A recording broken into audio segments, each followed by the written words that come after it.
El tema de esta predicación se llama Vidas Llenas. Y yo espero que después de este mensaje podamos tomar de esa esencia y podamos llenar nuestras vidas. Versículo 1 al versículo 5 habla acerca del congregar. Y voy a invitar a que podamos abrir nuestros boletines en la parte interna. Y allí vamos a encontrar la enseñanza para esta tarde. Vamos a hablar en primer lugar del congregar. No es opcional, podemos ir a la siguiente pantalla, por favor. No es opcional. Versículo 1 empieza así: entonces, entonen alabanzas a Dios nuestra fuerza, canten al Dios de Jacob, canten, toquen la pandereta, hagan sonar la dulce lira y el arpa, toquen el cuerno de carnero. ¿Cuándo? En la luna nueva, o sea, cuando iniciaba el mes lunar. Recuerden que para los judíos los meses son lunares 28 días. Entonces al inicio debería tocarse allí el cuerno en la luna nueva. Y otra vez en la luna llena, es decir, 14 días después, ¿verdad? Luna nueva, luna llena. Entonces tenemos el que tiene, el mes que tenía ese evento se llamaba la fiesta de los tabernáculos. Entonces estamos hablando del quinto mes, entre septiembre y octubre, que se celebraba ese evento. Ese evento, que es la fiesta de los tabernáculos, tenía que llegar de diferentes lugares. ¿De dónde estaban? Y tenía que acampar durante una semana, estar allí con palmas, hacerse cantitas, a fin de recordar el peregrinaje en el tiempo que estuvieron en el desierto. Entonces, este salmo es un salmo que se usaba y que se escribió también durante una fiesta del tabernáculo, de los tabernáculos. Allí está diciendo: toquen el cuerno, toquen las trompetas. Iniciaba el primer día de este mes con la fiesta de las trompetas. El 10º día era el Día Nacional del Perdón, y el día 14 era la luna llena. Allí se celebraba la fiesta de los tabernáculos. Esa era la fiesta. Es más, muchos lo conocen cuando se está escribiendo salmos, se considera la fiesta. Era el momento cuando venían a tabernacularizar. Entonces vamos a ver un versículo muy importante, Levítico 23. Le invito por favor que podamos leer Levítico, Génesis, Éxodo, Levítico, capítulo 23. Y aquí empieza a hablar acerca de este festival, el festival de las enramadas.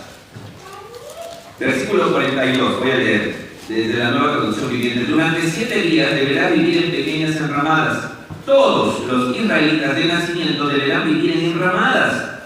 Esto lo recordará cada nueva generación de israelitas que yo hice que sus antepasados vivieran en enramadas cuando los rescaté de la tierra de Egipto. Entonces, el propósito de este festival de allí, de las enramadas, de la fiesta de los tabernáculos, era recordar, para que todos recordemos de dónde nos sacó el Señor de Egipto, para recordar ese maravilloso tiempo de salvación. Y vamos a ver que no solamente era para los presentes, sino era para la siguiente generación. Y vamos a observar en estos versículos iniciales, después de esta introducción: entonen alabanzas a Dios, nuestra fuerza. Canten al Dios de Jacob, canten, toquen pandereta, hagan sonar lira, arpa, toquen el cuerno de carnero en la luna nueva y otra vez en la luna llena, para convocar a un festival. Pues los decretos de Israel así lo exigen. Es una ordenanza del Dios de Jacob. Él lo hizo ley para Israel cuando atacó a Egipto para ponernos en libertad. Entonces era una orden. Era, como dice acá, un decreto. Era una ordenanza de parte de Dios que todo judío tenía que llegar. Tenía que venir durante una semana a acampar, a poder recordar de donde el Señor lo sacó. El poder del Señor tenía que recordar cómo abrió el Mar Rojo. Entonces era muy importante el congregar en las diferentes fiestas. Vamos a encontrar allí en Levítico 23 cómo pone el primer día, el último día de la semana, para poder descansar y poder adorar al Señor. Y además de ello teníamos las diferentes fiestas, y entre ellas la derramada. Una semana en la cual tenían que dejar sus labores de campo, sus labores del agro, sus negocios, y tenían que llegar allí a Jerusalén. Entonces encontramos qué importante para Dios era congregar. Congregar no es opcional. Congregar quizá para la iglesia de hoy en día es opcional, pero vamos a ver, para Dios no es opcional. Para Dios era, como dice acá, un decreto, una ley, una ordenanza. Tenía que estar. ¿Sabes por qué? Porque Él es nuestro creador. Él conoce nuestro cuerpo. Él conoce nuestra mente, que para usted y para mí, en unas horas ya nos vamos a olvidar de qué se trató. El día de mañana nos vamos a olvidar de qué se trató. Dios es excelente. Dios conoce nuestro cuerpo. Dios nos ha diseñado. Y Él sabe que el aprendizaje que usted y yo vamos a tener es por medio de nuestros 5 sentidos, ¿verdad? Ojos, oídos, gusto, olfato y tacto. Así vamos aprendiendo más. Entonces, Dios sabe que congregar nos va a llegar a todos los 5 sentidos y vamos a aprender, y quizás vamos a escuchar la palabra del Señor y vamos a escuchar el testimonio de un hermano que uno dice, tendremos nosotros a hacernos víctimas, pero cuando escuchamos el testimonio de otro hermano que quizás a pesar de sus dificultades se saca, a pesar de sus dificultades está dando al Señor, a pesar de sus dificultades sirve al Señor, nos vamos a animar. Nos vamos a animar. Entonces Dios sabe que congregar es no negociable. Usted y yo debemos buscar la presencia de Dios. Como habíamos dicho el otro domingo, está personalmente, claro que sí. Pero David, en medio del cabo, al final del mundo, como él decía, yo anhelo tu casa. Yo anhelo estar con mis hermanos. Yo anhelo estar en medio de la presencia de Dios corporativamente. Entonces, vidas llenas, ¿cómo lo vamos a conseguir? Entendiendo que congregar no es opcional, es una necesidad que todo ser humano tiene y fue el llamado de Dios y no era una opción, era un decreto, una ley. Vamos a ver que en ese congregar se conmemoraba la salvación, versículo 6 hasta el versículo 10, dice allí. El que estaba aquí obtenía un oráculo, una revelación y dice, oí una voz desconocida que decía, ahora quitaré la carga de sus hombros, liberaré sus manos de sus tareas pesadas. Clamaste a mí cuando estabas en apuro y yo te salvé. Eso está hablando un profeta a todos los que habían congregado en la fiesta de los tabernáculos. Respondí desde tu varón, recordando Éxodo 20, y puse a prueba tu fe cuando no había agua en el Meribá. Escúchame, pueblo mío. Te doy severas advertencias, oh Israel, si tan solo me escucharas. Jamás debes tener un Dios extranjero. Nunca debes inclinarte frente a un Dios falso, pues fui yo, el Señor tu Dios, quien te rescató de la tierra de Egipto. Abre en tu boca y la llenaré de cosas buenas. Era para conmemorar, cuando congregaba en el día en la semana de los tabernáculos, en la fiesta de las enramadas, también llamada así, era para conmemorar lo que Dios hizo en el pasado. Era para recordar que Dios abrió el mar, que Dios les dio Egipto y les dio libertad, les dio identidad. Ellos estaban en medio de esclavitud. Ellos anhelaban volver a Egipto, pero querían volver a la esclavitud. Se habían olvidado de dónde Dios los sacaba. Por lo tanto, era para conmemorar la salvación maravillosa de Dios.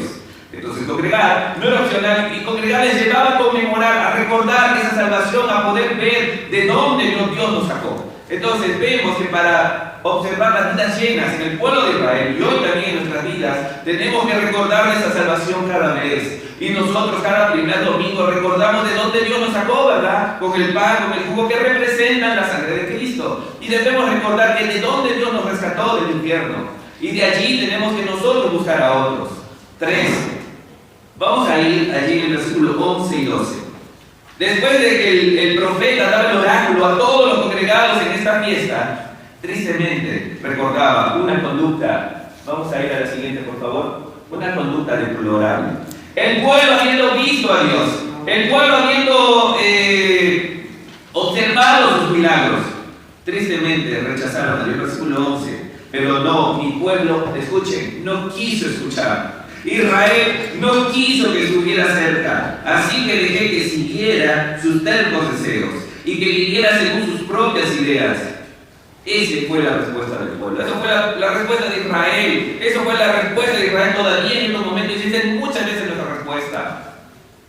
Acá tenemos una querida hermana que ella buscaba que cada vez seamos más orgánicos, que tratemos de no comer grasas y nos preparaba de la lenteja germen hasta tacos de ello y hasta nos preparaba unos atoles de cosas naturales y no quería que usemos mayonesa, quería que usemos yogur. Entonces, si uno quería comer a gusto las garnachas, no iba a invitar a la hermana, ¿verdad? Entonces, creo que somos así. Creo que cuando vamos tras nuestros deseos, vamos a evitar a aquellas personas que van a tratar de ponernos tropiezo, de aquellas personas que van a querer llevarnos a otro nivel, vamos a tratar de evitar. Y vamos a ver cómo el pueblo aquí de Dios decía, el pueblo de Israel decía, no quería escuchar, no quería que estuviera cerca Dios, no lo quería Dios cerca, porque ellos querían hacer sus propios deseos. Ellos no podían orar allí porque querían revelarse ante Dios. Ellos querían estar bajo su becerro y poder adorar allí como ellos lo hacían en su becerro y poder tener sus fiestas y todo lo que ellos anhelaban, pero querían dar la espalda a Dios. Entonces vemos la conducta deplorable de Israel. Y muchas veces, usted y yo... ¿Una camioneta blanca está estorbando? ¿Una Nissan? Nissan blanca, por favor. ¿No? ¿No es acá? No. Ok, muchas gracias. Y entendemos que esa conducta deplorable, muchas veces usted y yo lo hemos practicado, ¿verdad? Y en nuestra juventud muchas veces queremos servir al Señor, sabemos que Dios es bueno, pero queremos hacer lo que nosotros queremos. Queremos estudiar lo que nos dice nuestro corazoncito y el mundo, pero no estamos queriendo obedecer al Señor. Y muchas veces, yo lo hice, yo creo que usted también lo habrá hecho alguna vez en su vida, queriendo dejar a Dios a un lado. Y podemos encontrar en estos versículos que el pueblo no quiso, ellos no quisieron obedecer al Señor. Y estudiando allí veía cómo las personas,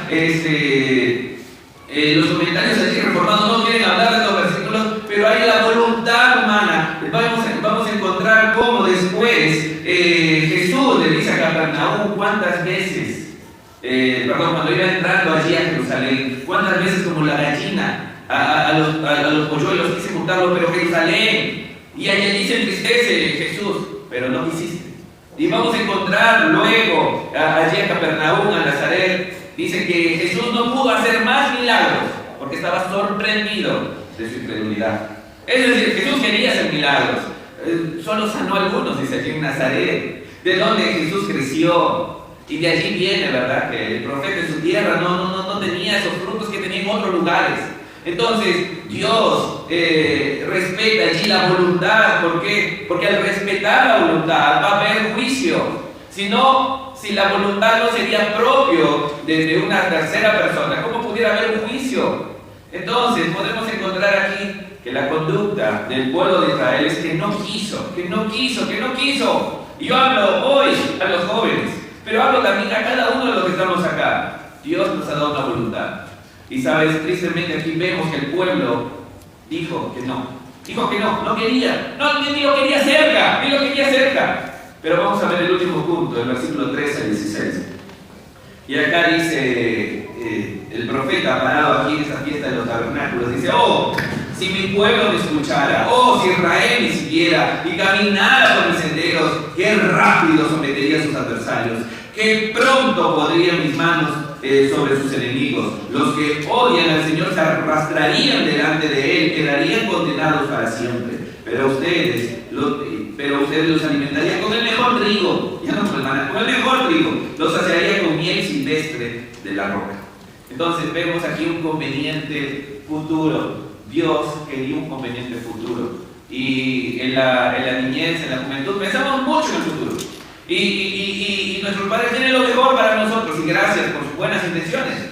Pero ¿sabes cuál es el conveniente futuro? El conveniente futuro es lo que viene aquí, es lo que dice: escuchar a Dios. Escuchar a Dios. Debemos aprender a escuchar a Dios. A veces ni siquiera escuchamos a la otra persona, ¿verdad? Nos están hablando, pero nuestra mente está en otro lugar. Dice que aprendemos a hablar en 2 años, pero aprendemos a escuchar, dice, 40, 50 años. No queremos escuchar a nuestros padres, no queremos escuchar a los abuelos, no queremos escuchar a personas que nos aman, porque pensamos que podemos hacer solo todo, ¿verdad? Y tenemos mucha energía, pero ¿sabes? Debemos aprender a escuchar a Dios. Debemos aprender a escuchar su palabra. Todo lo que pudiéramos querer saber de Dios ya es de su palabra. Y si usted quiere tomar una decisión que quizás la palabra de Dios no me dice muy claro, tengo que ponerme a orar y poder escuchar la voz de Dios. Dios quiere hablarnos y Él ha hablado de diferentes formas y Él quiere obrar en nuestras vidas. Te invito a que podamos pensar en ese futuro productivo, un futuro que pueda traer muchas cosas a tu vida, escuchando la voz del Señor, ¿Sabes? Cuando estábamos preparando el material que usted tiene en sus manos de la Biblia en 3 años, cuando nos tocó esta parte dije, tenemos que memorizar Salmo 81:10. Yo tengo que predicar el capítulo 81. ¿Por qué? Porque este salmo, este versículo, lo usó un hombre para contar su biografía. Se llama George Mueller. Y para mí George Mueller ha sido siempre un desafío. George Mueller ha sido un hombre alemán que ministró en Inglaterra. Fue un extranjero cuando ministró. George Mueller nació en 1805, murió en 1894. George Mueller, su papá tenía dinero y lo puso en una escuela luterana. Pero él vivía tomando, fumando y haciendo todo lo que se vivía en ese mundo. Hasta que George Mueller llegó a una reunión. Y cuando llegó a esa reunión dice, en mi vida escuché orar a un hombre así. Y le impactó ese grupo en una casa y ahí conoció al Salvador. George Mueller quería ir ahora con los judíos. Quería ministrar a las comunidades judías. Estoy hablando de hace 150 años atrás. No estoy hablando del tiempo de cuando estábamos hablando de 1000 antes de Cristo. Estoy hablando de 150 años atrás. Y George Mueller quería ser misionero para los judíos y no pudo a causa de una enfermedad que casi lo mata. Se quedó en Bristol. Allí se casó y él decidió no cobrar, porque en ese momento en Inglaterra se cobraba a las personas por entrar a la iglesia. Él dijo, yo no voy a cobrar. Yo no voy a cobrar una entrada. Se van a entregar de manera voluntaria ofrendas, decía George Mueller. Y sabes, algunos dicen que por accidentes, pero otros dicen por una plaga de cólera. Muchas personas murieron. Y a causa de que hombres y mujeres muriesen, quedaron niños solos. ¿Sabe? Su esposa, y él metió a niños a su casa. Una casa, ¿sabes qué? Alquilada, rentada. Ni siquiera de ellos. 4, 5 niños. Y terminó con 10.027 niños que fueron bendecidos por el ministerio de George Mueller y su esposa. Estamos hablando que él empezó 127 escuelas en su vida. Sirvió de bendición a más de 120.000 alumnos en sus escuelas. George Mueller. ¿Cuál era el versículo que le llamó la atención? Es 81:10. Abre bien tu boca, dice la Nueva Traducción Viviente. Abre bien tu boca y la llenaré de cosas buenas. ¿Sabes? George Mueller fue un hombre de oración, a tal punto que estaban listos para comer, pero esta vez no hubo ofrendas. Los hermanos gastaron mucho en el día de la mamá y de la madre, si no hubo mucha ofrenda. Y estaban listos y no tenían nada para comer. Oraron por la comida con los niños y llegó alguien que tocó la puerta y dijo que su camioneta que transportaba pan y leche se había roto y poder reparar eso iba a demorar mucho y la leche se iba a llegar a perder. ¿Sabes? Creo que tendremos que ver estos versículos y pensar, abre bien tu boca y yo llenaré de cosas buenas. De eso se trata, vidas llenas. Y Dios quiere llenar nuestras vidas. Pero sabes, como acabamos de hablar, hay una responsabilidad humana, hay un deseo de Dios. Pero sabes, el pueblo dice acá, no quiso. Es más, sacó a Dios de un lado. Pero hoy yo creo que ese mismo Dios que hace 150 años atrás hacía milagros, hace más de 3.000 años, aquí con todo lo que se vivió en el Éxodo, hizo milagros. Yo creo que Dios, ese Dios de milagros sigue vivo. Ese Dios de milagros sigue actuando. Pero sabes, yo creo que ahora nuestras bocas, nuestro corazón, por llamarlo así, se está abriendo, no a Dios, se está abriendo a cualquier cosa de este mundo. Estamos llenándonos de las golosinas que los ídolos de este mundo nos están dando.